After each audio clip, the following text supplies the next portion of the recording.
여러분 안녕하십니까? 이어서 광주에서 전해드립니다. V12를 달성한 기아 타이거즈 선수단이 오는 30일 광주 도심에서 우승 기념 카 퍼레이드를 펼칩니다. 광주시에 따르면 김대중 컨벤션 센터에서 열리는 팬과 함께하는 축하 행사에 앞서 이범호 감독과 우승 주역 선수들은 차량에 올라 거리를 행진하는 카 퍼레이드를 1시간 정도 진행할 예정입니다.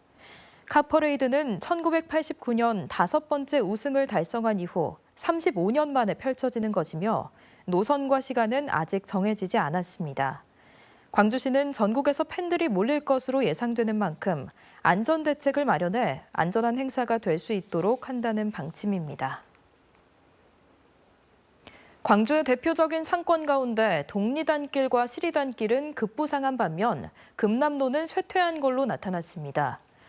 호남지방통계청이 발표한 상권 동향에 따르면 2015년 대비 2022년의 사업 채수가 동명동의 독리단길은 87.5% 증가했고 일명 시리단길로 불리는 첨단 젊음의 거리는 56.5% 늘었습니다. 반면 금남로의 사업 채수는 7년 동안 17% 감소했습니다.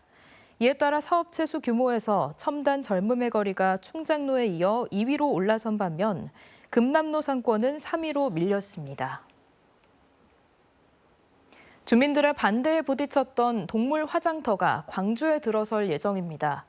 광주 광산구청은 애완동물 장례업체가 소유한 건물을 동물 화장터로 사용하기 위한 건축허가 용도 변경 신청을 허가했다고 밝혔습니다.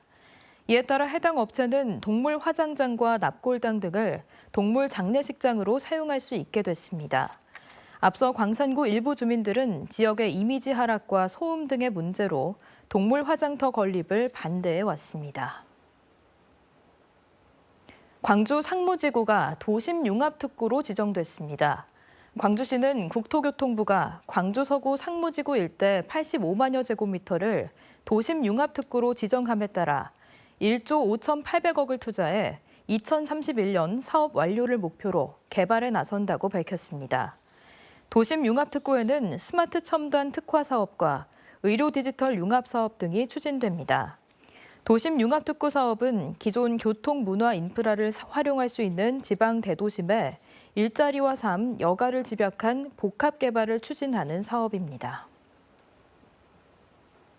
보성 벌교 갯벌을 중심으로 순천 여수 고흥 일대 여자만의 생태계 보전과 지속 가능한 활용을 모색하기 위한 해양보호구역 대회가 보성에서 개막했습니다.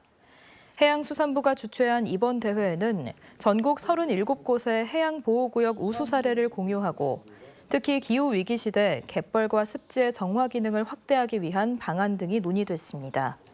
여자만 전남 4개 시군 단체장도 협약을 맺고 체계적인 보전 관리와 활용 대책을 약속했습니다.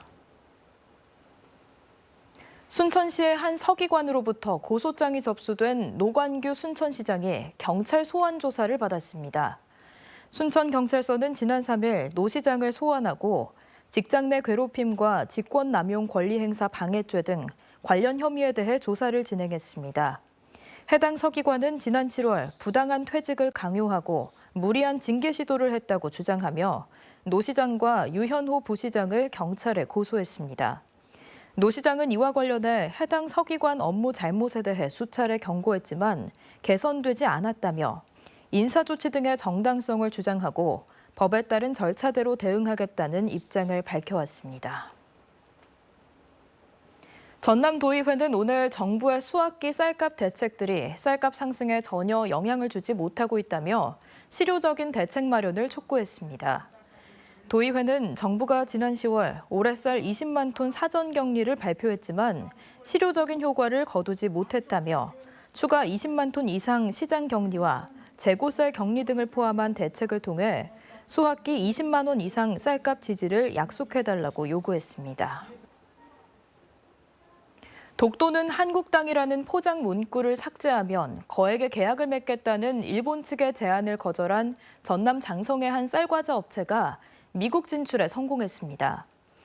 유아용 쌀과자를 생산하는 올바름은 최근 미국 내 한인마트 한남체인의 본사인 로스앤젤레스 오렌지 카운티 플러튼 매장과 7,000달러 규모의 입점 계약을 체결했습니다.